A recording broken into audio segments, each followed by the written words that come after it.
In this lecture, we're going to be talking about earnings per share. We're going to talk about both basic EPS and also diluted EPS. Okay, just as an overview, we're going to talk about basic earnings per share, and that captures earnings per share absent any potential dilution from outstanding contracts. Later on in this lecture, we'll talk about what those contracts are. The numerator is income available to common shareholders. And so when we think about income from the firm, if there are preferred shareholders, they have rights to dividends before the income is available to the common shareholders. So that's really the only adjustment we need to think about in the numerator.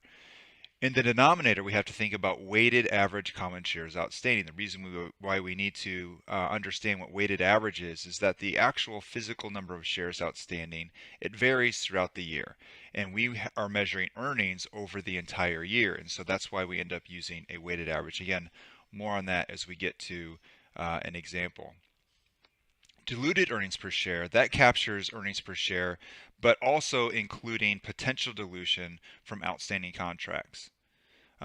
Those contracts could be employee stock options, convertible bonds, or convertible preferred stock. In all those cases, the number of shares outstanding would be affected, and in the latter two cases, the numerator of earnings per share could also potentially be affected. All right, so let's walk through an example. So step one, we're going to calculate the firm's basic earnings per share using the following information. On January 1st, 2018, the firm had 200,000 common shares issued and outstanding. On February 1st, 2018, the firm issues an additional 15,000 common shares. On June 1st, 2018, the firm declares and issues a 10% common stock dividend. On August 1st, 2018, the firm repurchases 7,500 common shares. October 1st, the firm executes a 2-to-1 common stock split.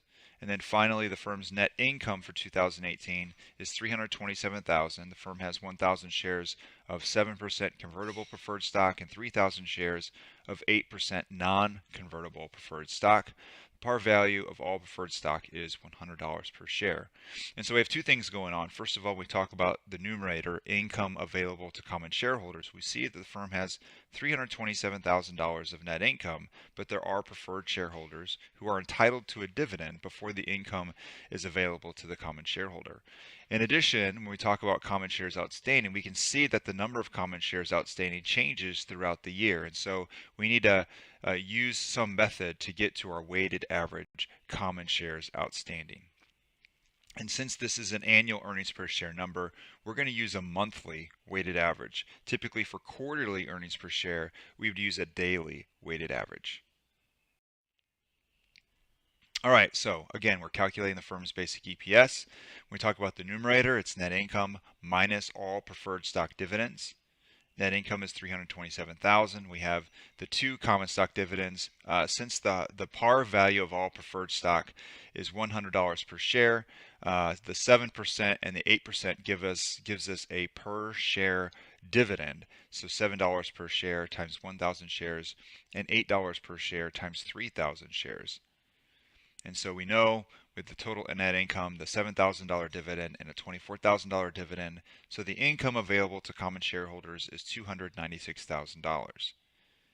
With the denominator, we need to calculate the weighted average common shares outstanding. Okay, so when we calculate weighted average common shares outstanding, we need to build a table, and we can see that we have dates in one column and then the physical number of shares outstanding in the second column. We make an adjustment, which we'll talk about in the third column. We apply a weight, and then finally we calculate weighted shares. At the beginning of the year, there are 200,000 physical shares outstanding, and that is the case until February 1st.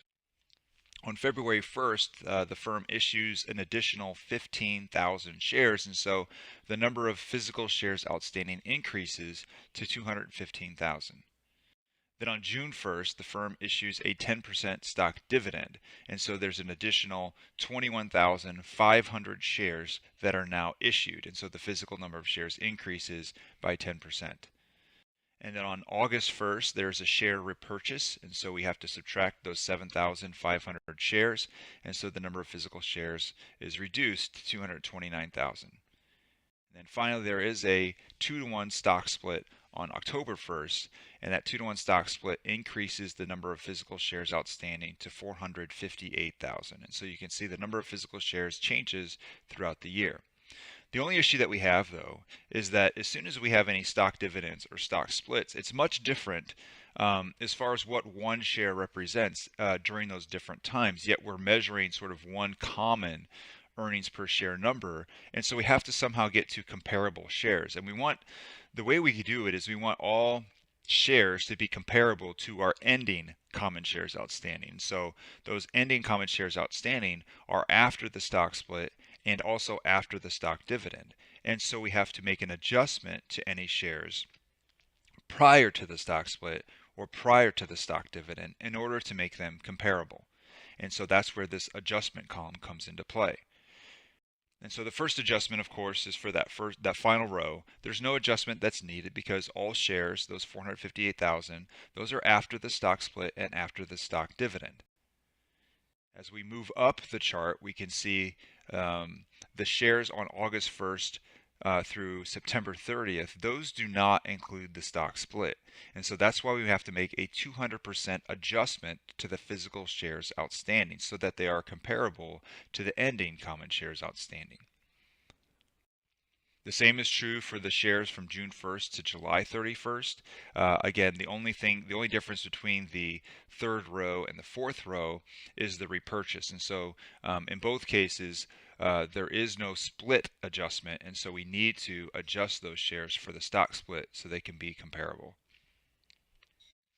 All right, now the final two are a little bit different. Those shares, those physical shares outstanding, those are prior to the stock split and also prior to the stock dividend. And so the adjustment needs to be made for both the split and the 10% stock dividend. And so if you kind of think about if I had 10 shares on January 1st, if I had 10 shares, I would continue to have just 10 shares until I got to June 1st. And then on June 1st, I would have 11 shares. Okay, and then after that, 11 shares on October 1st, after the stock split, I would have 22 shares. My 11 shares would become 22 shares. And so you can see that the adjustment goes from 10 shares to 22 shares by the end of the year, which is a 220% adjustment. And so that's why for anything prior to the stock split and also prior to the stock dividend must be adjusted 220%. The next column, we need to provide weights for each of our number of shares for each of our rows.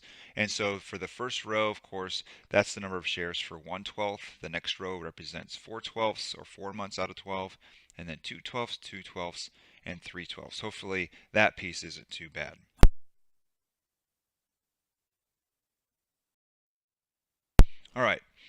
All right, so now when we go through and get to our weighted shares, we have to multiply across. So we take our physical shares, multiply it by the adjustment, and then multiply it by the weight, which gives us our weighted shares. And so 200,000 times 220% times 1/12 gives us 36,667 weighted shares.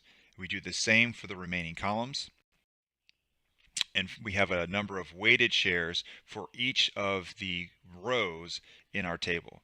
We sum them up, and that gives us our total weighted shares outstanding, or 464,000 shares in this case.